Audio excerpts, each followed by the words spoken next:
My name is Priscilla Zimani. I'm an ear, nose, and throat specialist based in Harare, Zimbabwe. I'll be presenting on sleep disorders in children. My target audience are parents and caregivers of children under the age of 19 years. So, why do we need to sleep? So, sleep is important in children's optimal development, cognitive function, emotional regulation, and physical health. During sleep, many vital physiological processes occur, including growth, memory consolidation, and restoration of bodily functions. So, what is normal sleep in children? It is age dependent, which I'll get into, but sleep is bound by two processes, one for sleep pressure and another for what we call the circadian rhythm, which is an internal clock. So, sleep pressure accumulates more rapidly in children, reflecting their greater need for sleep to support the rapid development of their brains and bodies.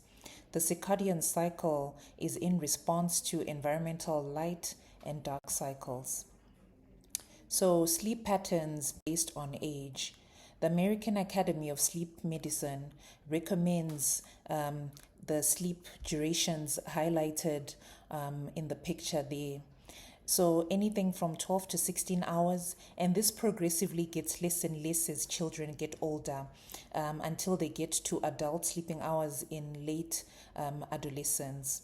These recommendations may not reflect actual sleep needs, as these can be individualized, with some people doing better on less sleep than others. So, from infancy to what we call early childhood development, which is up to 5 years of age, the infant sleep cycles are usually shorter, about an hour, and unfortunately, their normal physiology has them waking up after each cycle, which we call nighttime awakening. So, these frequent nighttime awakenings are actually a normal part of the developmental process, particularly during the first year of life. So this helps so that parental expectations actually align with the child's normal physiology. So if your baby is waking up several times a night, that may actually be normal. By the age of 5, the length of the sleep cycle starts to get to adult patterns. The World Health Organization defines an adolescent as a child from the age of 10 to 19 years of age, and they do have changes in their circadian rhythm. So there's a puberty-related shift. So your preteen going into teenager, they start to sleep later because their sleep pressure accumulates slower. So they have later bedtimes. Unfortunately, this is compounded by academic demands which force them to study sometimes late into the night, poor sleep hygiene through the use of gadgets, and this leads to sleep restriction. Because they're forced to wake up, the time for school starting doesn't change from 10 to 7 or 7 o'clock in the morning, despite them sleeping late. So, up to half of adolescents may report excessive daytime sleepiness. What would help would be to use weekends and holidays and non-work days to catch up on sleep by getting an extra 1 to 2 hours of sleep or by incorporating naps. So in terms of naps go down gradually from about 3, from the age of 6 to 9 months, down to 2, and down to a single nap by the time a child is 18 months of age. So most children stop napping by the age of 5 years. This natural progression towards the stopping of napping is thought to be a marker of brain maturation.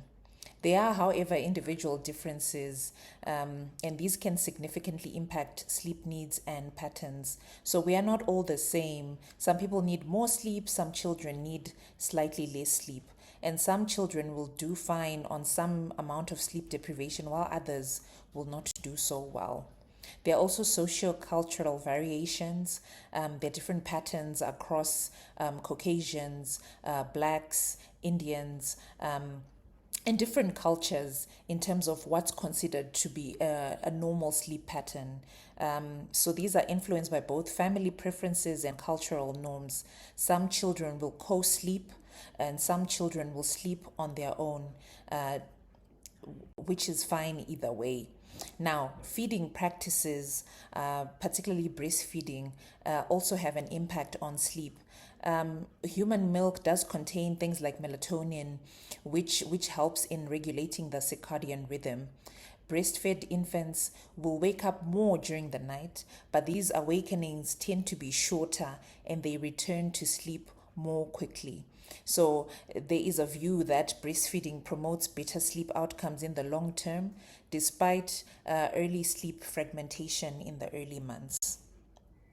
So, what happens in sleep deprivation? There are a range of negative outcomes in these children. Impaired neurocognitive development. They may have behavioral problems such as hyperactivity or inattention, difficulty in focusing.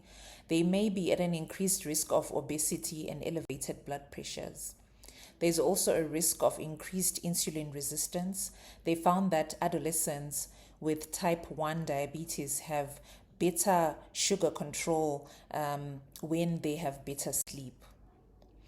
These cognitive issues come from sleep deprivation. So there's impaired what we call neural plasticity.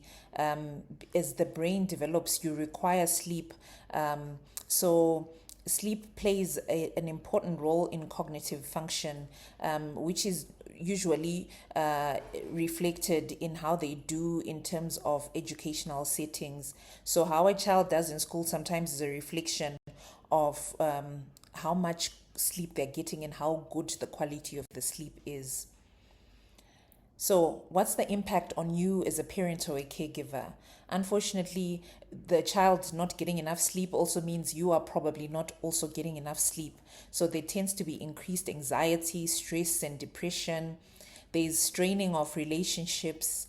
There's difficulty with functioning during the day. And unfortunately, there may ultimately be strains financially, physically, and even socially. So, how does stress affect sleep? So we have what we call the autonomic nervous system, which helps in transitioning between wakefulness and sleep. So the sympathetic nervous system is the fight or flight, and the parasympathetic is the rest and digest. So during sleep, there's a dominance of the parasympathetic, the one for rest and digestion. So there's a lowering of heart rate, there's slowed breathing. This is very important for you to get what's called restorative sleep, which is what promotes growth and tissue repair in children.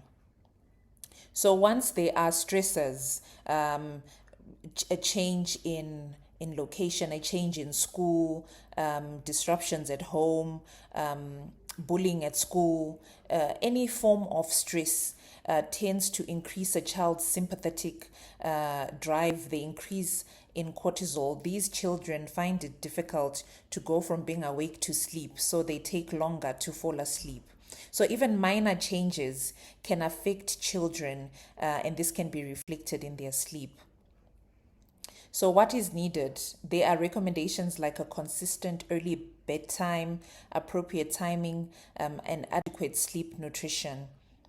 So you need to set routines that you can stick to: a bath, a book, a calm, dimly lit room for your child to fall asleep, a certain time when all gadgets are switched off. There's a recommendation that 1 to 2 hours before children sleep, that all gadgets are switched off. So these are the sleep promoting choices. And the one I want to emphasize is, there was a time we said that children should cry it out. This may not necessarily be good for them because calming activities actually promote sleep. So just a quick look at insomnia in children. So these are children who struggle to fall asleep, or they may wake up repeatedly. Either they have a hard time falling asleep or they have a hard time maintaining sleep. So the primary form of treatment of childhood insomnia is primarily behavioral therapy. There's sleep disordered breathing, where they snore, they have mouth breathing, they have a runny nose all the time. If there's an anatomical obstruction like adenoids or tonsils, these children are treated primarily by surgical intervention. So what do we provide in our nation? The recommendation is you need to seek professional help if there's a concern that your child is not sleeping well. You can go to your GP or family doctor, your pediatrician. You can visit a pediatric psychologist. You can see an ear, nose, and throat specialist. You can get a night nurse to assist with nighttime sleeping, or you can get help from a family setting in looking after a child. I hope this video has been helpful to you in terms of the changes in your child and how best you can help them. Thank you very much for making time.